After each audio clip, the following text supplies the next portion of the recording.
Hi David, thanks for joining us today, much appreciated. Obviously an exciting time of the season. We look around the squad here, lots of talented players. Presumably the hope must be that Essex can put a few things right that went wrong on the pitch last year. Absolutely, yeah. I think by any measure we would think that we underperformed last year, and we've worked very hard to get the squad balanced going into the beginning of this season, with Alviro Peterson joining us as our overseas player for the first half of the season, Greg Smith coming in from Derbyshire and Charles Willoughby coming in from Somerset as well. They're augmenting a really good young crop of players that we've got coming through, but all of which develop at different paces. So they're hopefully going to add some experience and some structure to the squad, which we're hoping will pay dividends. You've actually bucked the trend a little bit and found some more money in trying times to spend on the cricket budget. We're a cricket club. We want to do well. We want to succeed. We want to get into Division 1 of the County Championship. So yes, we have invested this year, and hopefully it will pay dividends. But we continue to invest very heavily in our academy system, which we consider to be extremely important. But inevitably, when players come through, they come through at different paces, different rates, and there are gaps to fill. So that's what we've done. We've filled those gaps where we thought we had weaknesses in the squad, or we needed further support in the squad.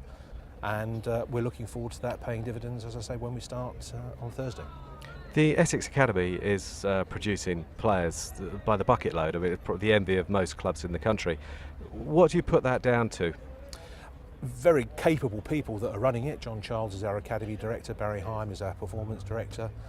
We've got a whole bunch of backroom staff that are working tirelessly with the academy players, and also in the feeder squads coming through from under 9 onwards.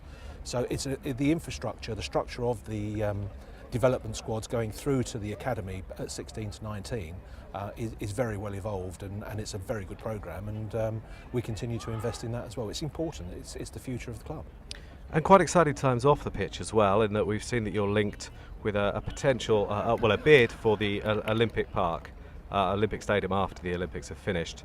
I know you're not able to say much about that, but is it possible for us to speculate that we could see Essex playing 2020 games in the Olympic Stadium in years to come? Well, we've put in a joint bid with the University of East London, and as you say, I am through confidentiality agreements. I'm not really able to comment any further on that, but we do see it jointly as a really exciting prospect, working with the university in the stadium in the future if they've been successful. So we'll just have to see what develops, but it's a very exciting prospect to be associated with a legacy use for the stadium in an area where we are responsible. I mean, one of the London boroughs that we're responsible for is Newham. We're responsible for 5, and to be part of something in the stadium going forward in our hinterland down in East London is fantastic. And I suppose a couple of your players have come from that area. Ravi Papara's not far from there, I think I'm right in saying? Yeah, very much so. Ravi's come forward. We have a good tradition of players coming from the East End of London, and long may it continue. So we have a well-evolved development structure down there, but to have a focal point down there at the Olympic Stadium as well would be even better. Fair to say you have a decent relationship with a couple of the football clubs in the area as well? Yeah, absolutely.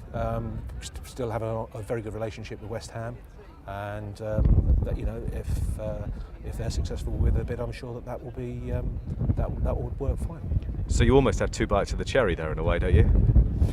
As I said earlier, I can't really comment on any aspect of the bids going forward. It's just nice to be part of the process, and we're looking forward to seeing what comes out of it. What's the timeline on that? When do we expect to hear more? As I understand it, I believe the decisions will be made in the next sort of month to 6 weeks, but we'll just have to wait and see.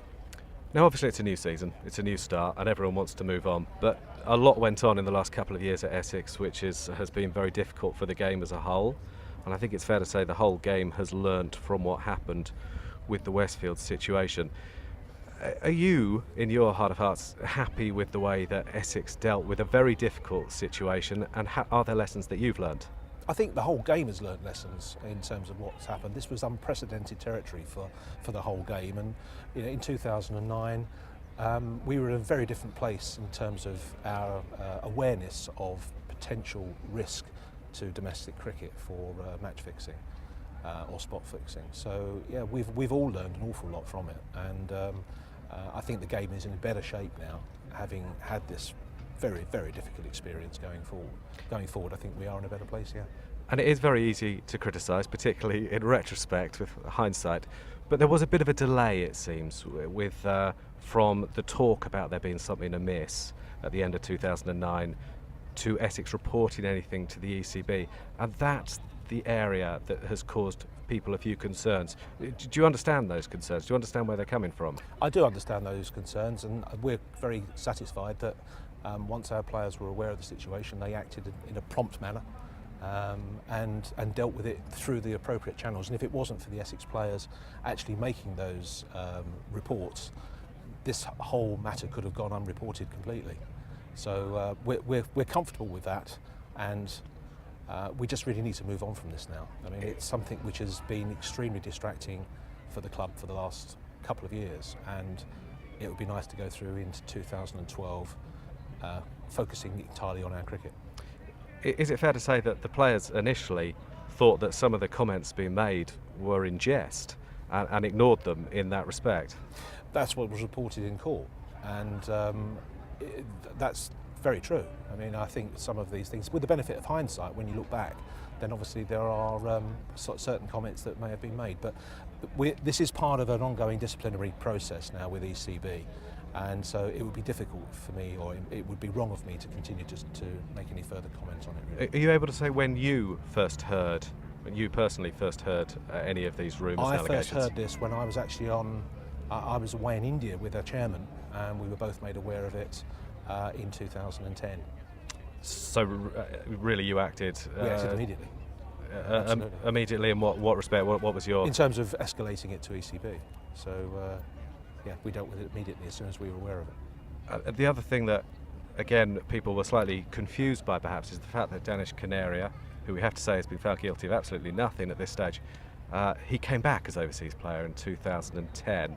Now, I've read your statement this morning. It suggests that actually you were contractually obliged to have him back.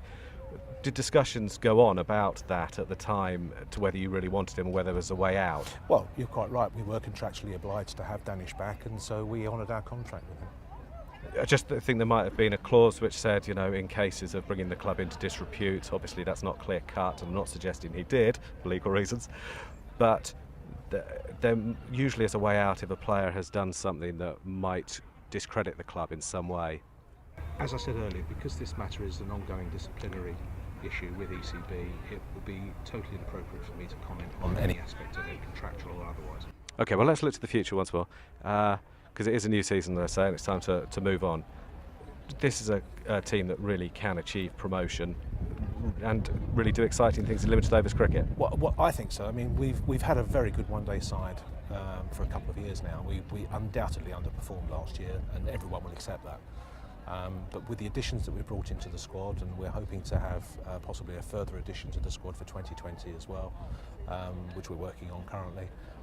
If all of those plans come to fruition, I think we've got a really, really strong squad that could actually go quite a long way, if not win one or both of the one-day competitions. And certainly our key objective this year is to ensure we get into Division 1 and then make that sustainable, staying up for rather than yo-yo as we've unfortunately done in the past. So getting into Division 1 in the Championship is a real focus for us, and sustaining that going forward. Are you going to tell us who this 2020 signing might be? You won't be surprised to hear that I won't be. No. But it's far from finalised yet. But we're very hopeful that we could have a top quality player coming in and joining us.